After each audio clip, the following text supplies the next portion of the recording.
Welcome to What the Your cure for having too many brain cells. Let's get a preview of tonight's show from Timothy Walton in our legal department. Timothy, what have we got in store for tonight's show? Well, there are several good stories lined up. First of all, we asked the question, is there any time when nagging is appropriate? And if we ask often enough, will you please change your answer? And is nagging something you want to hear at the office? Some people should not let their true selves show at work. For more career advice, researchers have found that women who can't find a man throw themselves into their work. Imagine that. And finally, everyone may soon be eating artificial meat. All of that and more on What the Thanks, Timothy. I'll see you at the end of the show. All right. Hey, Nobel Prize winners, A-list celebrities, and supermodels. To paraphrase Donald Rumsfeld, you go with the panel you have, not the panel you wish you had. Let's meet them. Sitting in the far chair, it's library worker Jenna Christ. She's cuter than a toddler eating tiny buffalo wings made from penguin chicks. In the middle chair, it's nurse and member of the comedy troupe Suburban Squirrels. It's Frankie J. She's so smart, scientists now recognize Frankie J facts as trumping scientific facts. In between them, it's former Starbucks and Pete's barista and professional midget cage fighter. It's James Ilg. If Woody come back for hockey playoff games, the San Jose Sharks would blow him in overtime. Finally, sitting next to me, it's the host of the live KMBT show, John Wants Answers. It's John Vink. If asking questions was an episode of The Deadliest Catch, he'd get crabs. Issue number 1. If you don't want your belly to sag, is it best to get nagged? Will your health pass if your friends tell you to get off your ass? A study from the University of Lincoln has found that the least active people actually appreciated pestering by spouses and children to get physically active. The study is the first to address the range of social influences affecting levels of physical activity among people aged between 30 and 60. The media and doctors appear to play a similar role, providing alarm bells to shock those who are unfit or inactive about the potential consequences of a sedentary lifestyle. I think we have some of the research footage here.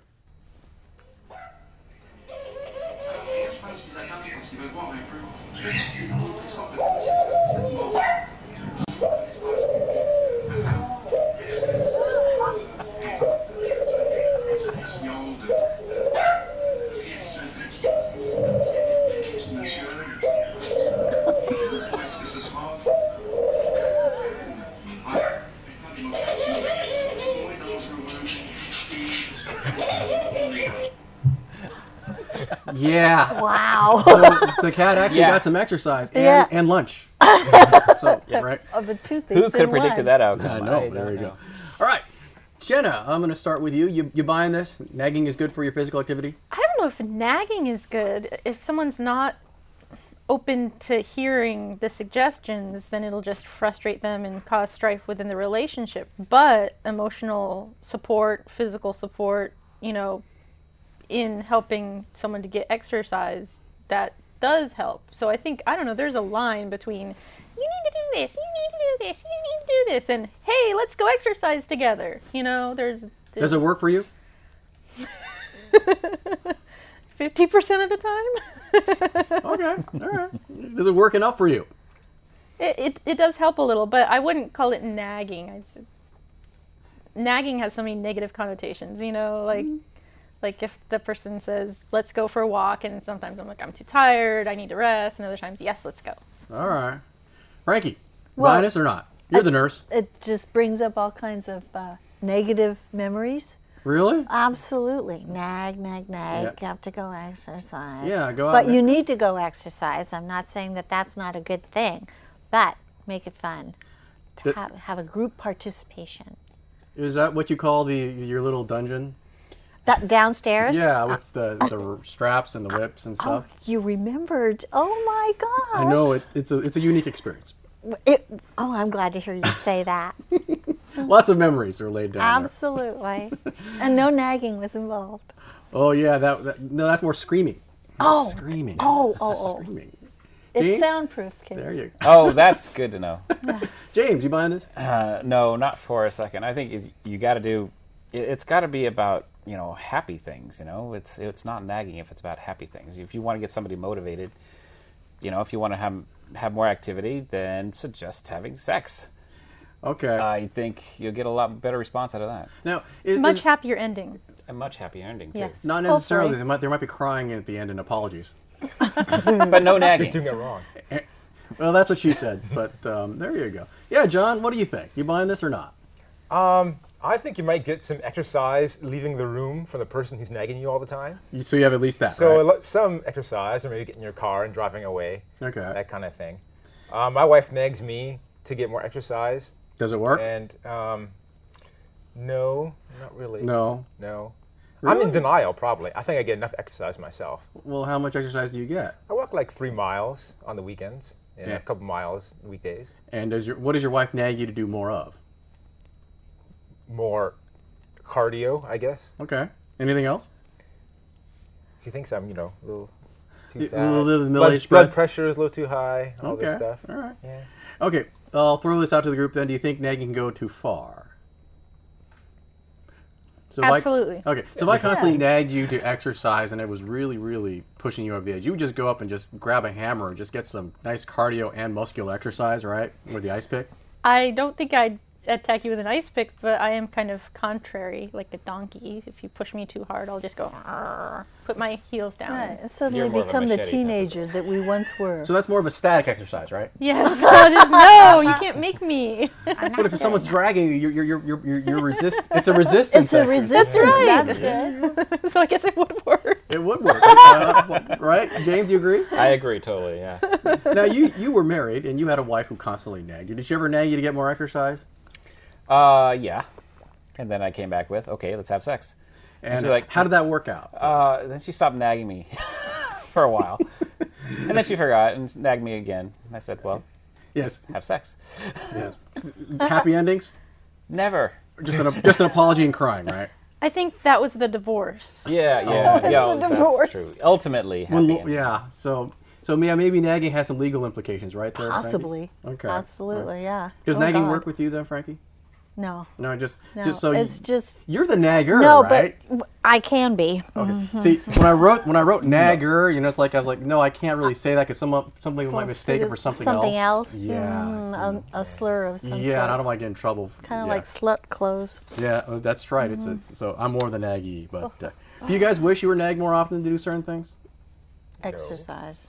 Yeah. No. Or just not necessarily nag, but do you know the talk you get from the doc when you go visit your doctor and he says, wow, we really got this great study and people are out there and they're doing really good and they're living longer and healthier Right. hearts? I wish I had that every day in my ear Okay. Well, we'll note to your husband. because it's positive. All right. Sadly, we must leave this segment. Issue number 2 is being insincere the key to a promotion over your peers. A study from the University of Greenwich in London finds that while honesty is often the best policy in social situations, being yourself at work is not a good idea for your career. Scientists assessed the levels of authentic self-expression for volunteers to see how far they opened up to people. The results showed that participants were more likely to be themselves with their partners, followed by their friends and then their parents.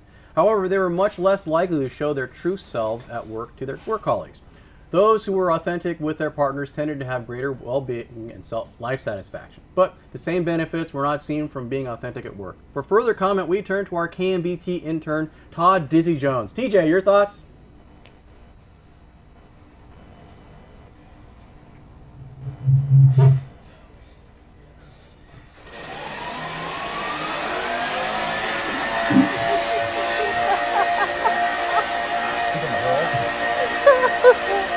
Not that many Jews. Whoa. Maybe pass out maybe. This one had that ending, isn't it? Yeah. I don't think you really said anything. I wonder how you I- explain that to workman's comp. Yeah, that'll be. I don't know if workman's comp covers interns. But I we'll- have no idea. But I guess we'll find out. Anyway, so James, I'm going to start with you. You're buying this? Well, yeah, don't beat yourself at work. What type of person are you at work? Actually, I'm a bit more productive, and I'm actually a nice guy. Ah, so you're just a lazy jerk in real life? Yeah, pretty much. Oh, okay. Yeah. All right. Don't you know? And you suppress that, right? At Yeah. work. Do you suppress that in your social life, though? Do I just? That's a good question. Well, you try, but I don't know. It's hard. Yeah, usually. All right. So Jenna, you're a librarian. You buying that? Are you yourself at work or not? I'm an aspect of myself. Which is? Well, I had a student employee tell me how incredibly patient she thought I was, which was great to hear, from someone that I supervise. But certainly at home, it's something that I have to work on. I am not a patient person at all. Right. So you treat your employees better than your boyfriend. Am I getting that right? Don't they all? Well, they both work for her just in different ways, right? We're so close that I can let my hair down and be myself around him. So yeah. Okay. And then the handcuffs come out, right? All right. Frankie, are you yourself at work? I am sometimes, and then I have coworkers that say, that is going to get you fired. Ah, okay. So what parts of yourself do you suppress? Well, saying out loud exactly how I feel about a certain aspect of a job or a personality trait, etc. And on the home front, right. I am trying to be much more kind. Okay. And to make the marriage last a little bit longer? A little bit longer than it already has. Okay. All right. Wait a minute. So what are you suppressing? Comments like, I can't believe this person actually wrote that in this chart. Oh my God. Oh, as opposed to wrote that in the script? Exactly. Yeah. You can be yourself here, right? Unless being yourself means... much more being myself here than I am any other place. Yeah. Unless being yourself means shooting everybody up, shooting up the studio. Don't do that. Never. Yeah. That's not part of my MO, kid. No, I don't think the liability will cover that, but, Right. And I get no workman's comp here anyway, so that wouldn't... That's true. Hey, John, you work at a really large corporation. Very large. And very prominent corporation at Yes, that. indeed. So are you yourself at work? I'm at myself at work. I'm advised not to be myself anywhere. Really? Often, yeah. I'm often very inappropriate. How so? Well, see, I can't discuss that because I'm advised not to act myself here as well. Are you confusing your work product again with your personality? What? Yes. Could that be the problem? You're confusing your work with your true self? You know there's a distinction, right? He is his work. He is his work. I am my work. All right. Don't worry. You lucked out. We ran out of time. We're on to our first break. Oh, welcome back. Issue number 3. Will women work if men are jerks? Do women get MBAs when there are no MENs? New research from the University of Texas at San Antonio and the University of Minnesota contends that a shortage of eligible bachelors for female college students is leading many women to invest more in their career than in their family. The study suggests that when men are scarce, women postpone having children and instead pursue high-paying careers. According to one of the researchers, quote, women who judge themselves to be less desirable to men, those women who are not like Angelina Jolie, were most likely to take a career path when men became scarce, unquote. On the other hand, women in this situation could resort to alternatives.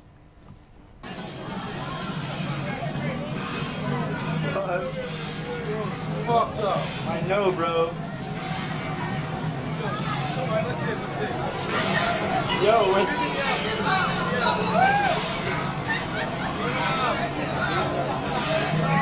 just fucking out, right? Nah, I don't even know what the fuck that is.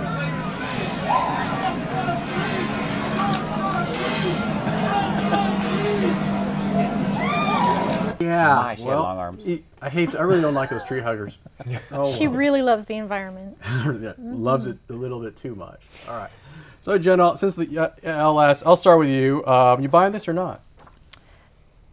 I don't know. I feel kind of complicated about this article because some of what they said totally made sense, and some of it was sort of, I don't know, insulting or skewed in a strange way.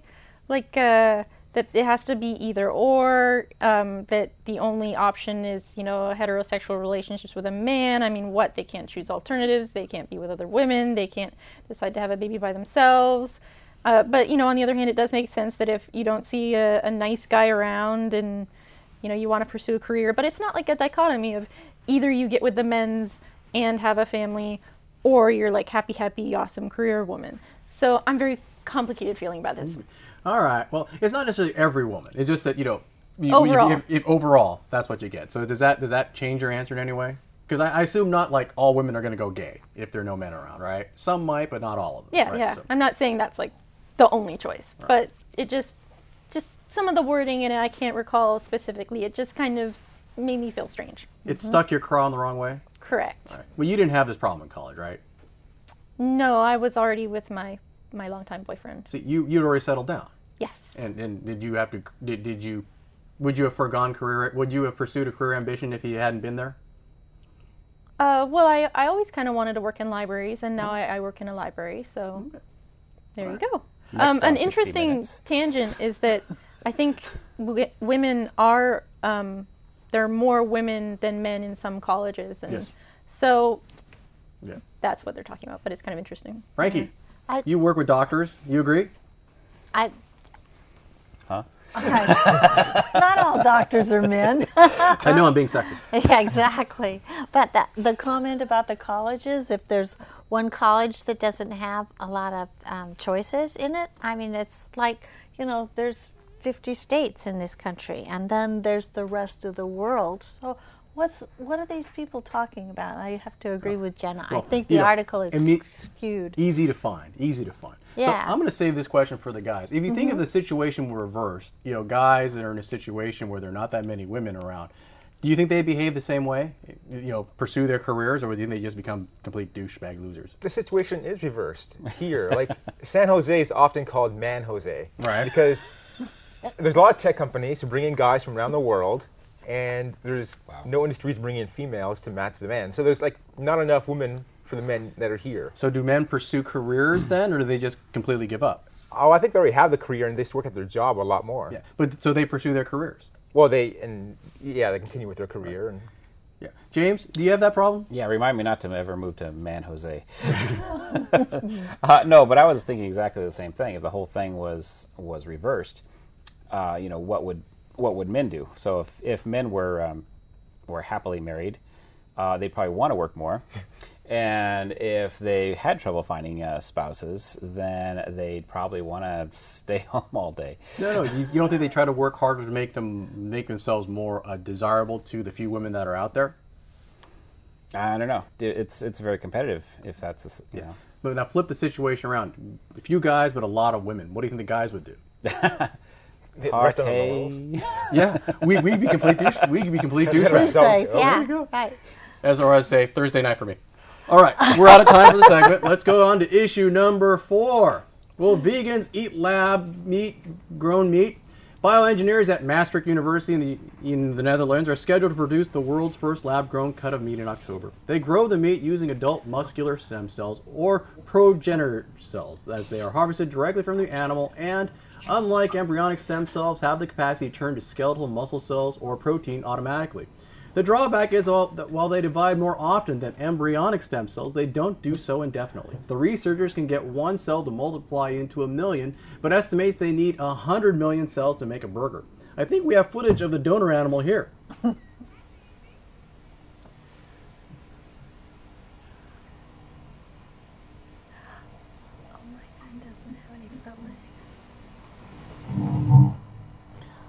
That's not cool, man. Oh man, I'm hoping that they harvested the material from the dog's legs rather than when they neutered him, because that would be bad. James, lab-grown meat. Something you'd try or something you wouldn't try?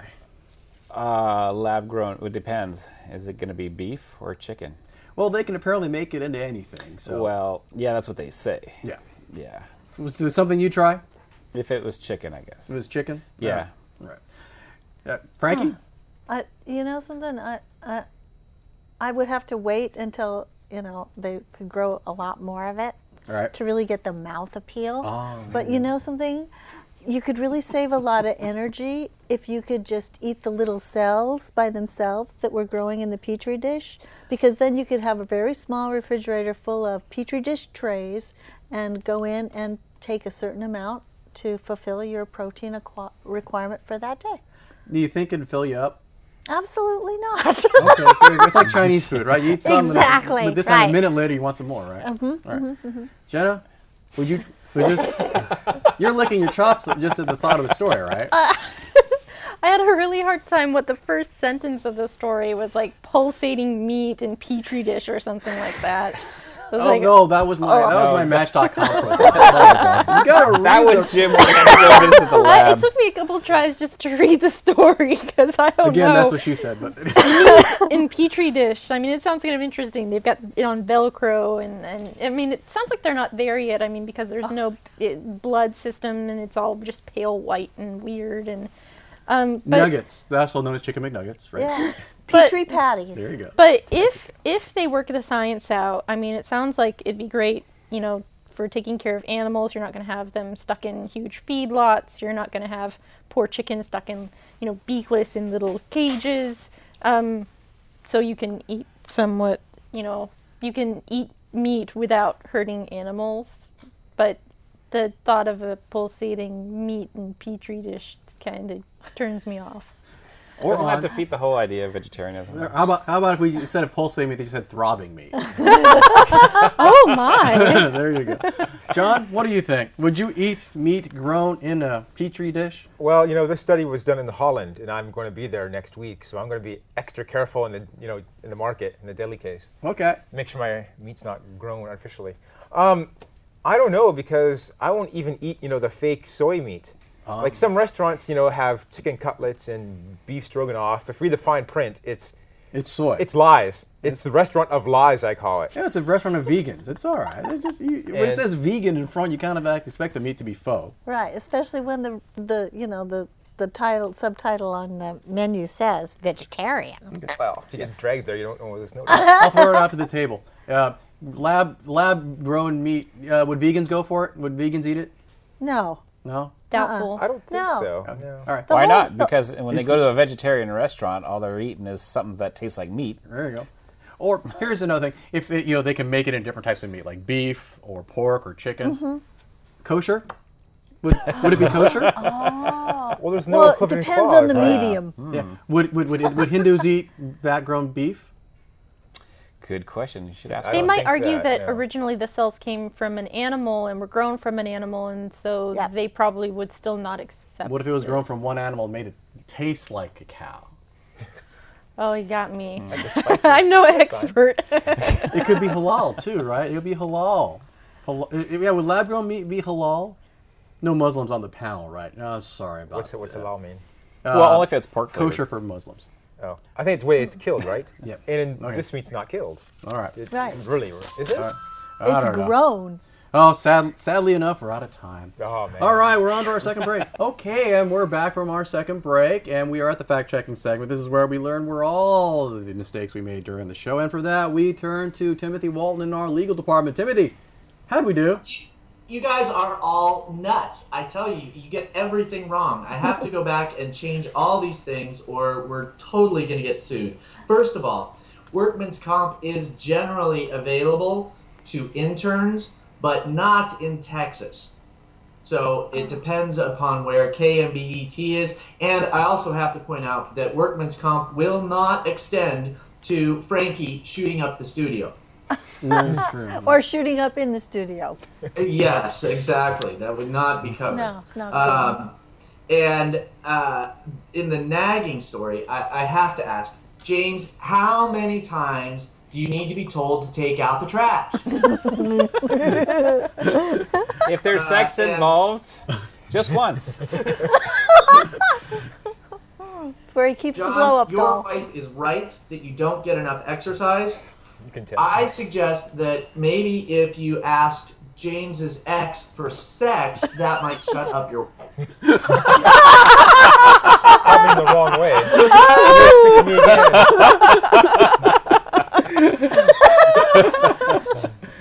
And Jim, now I come to you. You got one fact so wrong. You need Only to know one? that all women will go gay if they can't get a man. Really? Yeah, really. Yes, that is an established fact. Ask any man.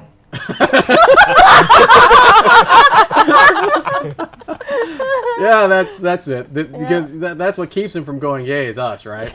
And you'll you- know that. You. Yeah. And interestingly, John, you got this one wrong.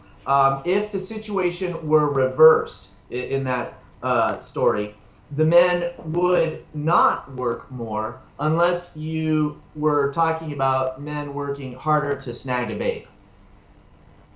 I think that's what we were talking about. Men will work if there were shortage of women. Us guys will work harder because then we could afford the flashy cars. To get the money. No, not work on their careers. At the bars, picking up women. There's no women there at bars. But in order to pick up the women, you need the flashy clothes and the flashy watch and the bling bling, right? It's an indirect effect. Maybe you do. Oh, snap! He is a confident man. He is a confident I'm already man. married, by the way. He doesn't live in Santa Cruz for no reason, you know. Oh, okay. I also need to get to the final story, of course, because James, you were wrong to say that you would not try the beef. You will. Believe me, you will. And he'd like it.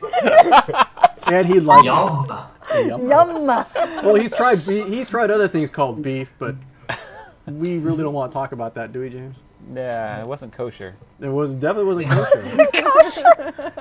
I'm still researching the Talmud to try to determine whether petri meat is kosher or not. Oh, okay. Can you figure out if it's halal or not either? Yeah, well, I'm going to need additional time because these are tough questions. Well, I don't think we haven't had enough meat for that to become an issue. But but you always want to be ahead of the curve, which is what we pride ourselves on this show, right, Timothy? That is true. There is an enormous amount of undeserved pride. That is so profoundly true. I mean, I think so too. I think so too. That's a very good observation. Thank you, Timothy, for that vote of confidence. And I thought my show was a cure for excessive pride. But we got a minute left, Timothy. What else you got for us? Well, I do want to ask why Angelina Jolie was brought up at all. I mean, aside from the name check, she doesn't seem like an example of the story because she does work hard and she did find a man. She stole that guy. Give me a break. Well, she seems a bit more Which focused. guy? She seems to be relatively speaking, she's very focused on her family. Don't you agree? Because this is a pretty large family. Relative to what? It's not like she's a stay-at-home mom. Relative to her career. I mean, she does both. She does a lot of both. Well, her publicity she made like people 4 would movies like. the other year.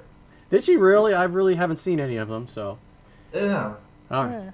All right. Hey, Timothy, thanks a lot. We are out of time. So thank you very much. All right, you guys, we're out of time for the show. Oh, for those of you who want to follow us online, the information is going to be down here. And awesome job, guys. Thank you very much. You're welcome. Live.